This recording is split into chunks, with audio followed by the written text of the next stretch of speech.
जबकि last video में हमने ये देखा था कि गाउसेस थ्योरम है क्या।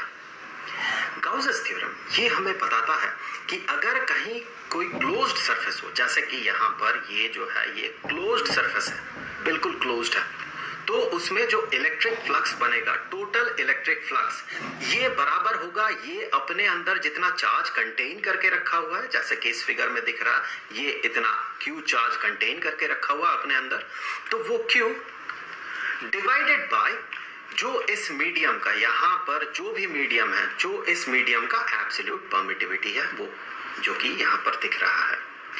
मोस्ट ऑफ द केसेस जो मीडियम होता है वो या तो एयर होता है या फिर वैक्यूम होता है, इसीलिए हम यहाँ पर कंसीडर करते हैं absolute permittivity of free space. कोई अगर और मीडियम हो तो उस मीडियम का एब्सोल्यूट परमिटिविटी हमें कंसीडर करना होगा। यहाँ पर हमने इससे आगे ये भी देखा था कि ये जो फ्लक्स है, इलेक्ट्रिक फ्लक्स, एक क्लोज्ड सरफेस पे टोटल इलेक्ट्रिक फ्लक्स, इसे हम कुछ ऐसे भी रिप्रेजेंट कर सकते हैं। ये है closed surface integral of electric field.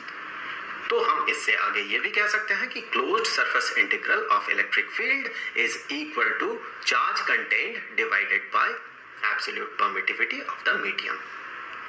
अगर आप इसे डिटेल्स में जानना चाहते हैं या फिर रिवाइज करना चाहते हैं तो फिर उस वीडियो का लिंक मैं यहाँ पर डिस्क्रिप्शन में डाल दूंगा और साथ ही साथ आपको सजेस्टेड वीडियोस में भी दिखेगा वो।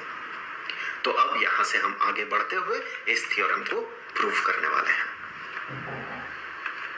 तो गाउसेस थ्योरम को प्रूव करने के लिए, चीजों को आसान बनाने के लिए हम क्या करेंगे, चार्ज तो वैसे ही कंसीडर करेंगे। चार्ज यहाँ पर Q चार्ज है, मान लें, यहाँ ड्रॉ करते हैं। चलिए, यहाँ Q चार्ज है, पॉजिटिव Q चार्ज है, और यहाँ से फील्ड लाइंस बाहर की तरफ ऐसे निकल रहा है, कुछ ऐसे।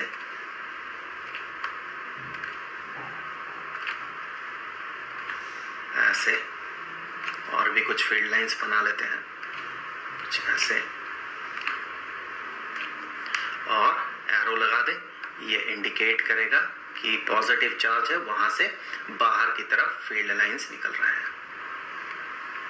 अब क्या है कि अगर कोई क्लोज्ड सरफेस हम यहाँ पर ड्रॉ करते हैं, हमें ये शो करना होगा, ये प्रूव करना होगा कि उसका फ्लक्स जो है ये बराबर होगा चार्ज एनक्लोज्ड, जो कि है Q divided by epsilon not. तो उसके लिए चलिए हम यहाँ पर ड्रॉ कर लेते हैं एक क्लोज्ड सरफेस।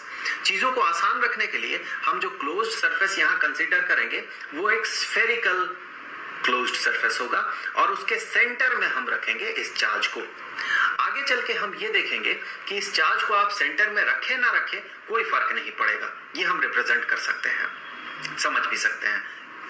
और साथ ही साथ ये जो सरफेस है ये स्फेरिकल हो या कोई भी आर्बिट्ररी शेप का हो, कोई फर्क नहीं पड़ता है।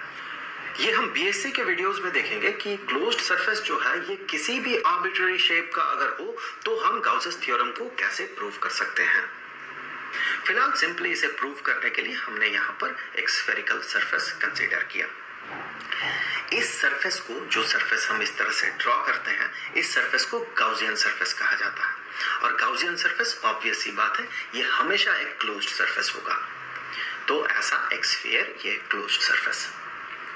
अब एक छोटा सा रीजन यहाँ पर कंसीडर करते हैं, एक छोटा सा रीजन, छोटा सा सरफेस, इनफाइनाइटेसिमल सरफेस, ds इसका सरफेस एरिया।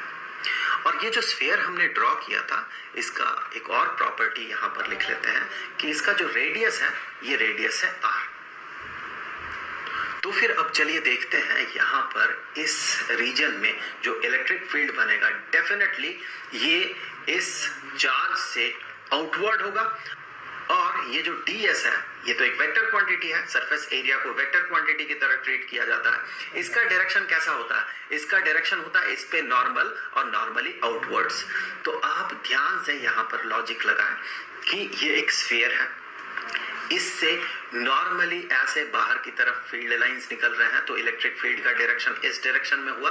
और सरफेस वेक्टर जो है ds एज वेक्टर, उसका डायरेक्शन भी नॉर्मली आउटवर्ड्स अगर हो तो इलेक्ट्रिक फील्ड के साथ, ये इलेक्ट्रिक फील्ड, इसका मैग्नीट्यूड इस जगह पे, उसके साथ ds वेक्टर जो है यहाँ पर ds वेक्टर उसका डायरेक्शन ये, तो इन दोनों के बीच का जो एंगल होगा वो कितना होगा, 0 डिग्री होगा।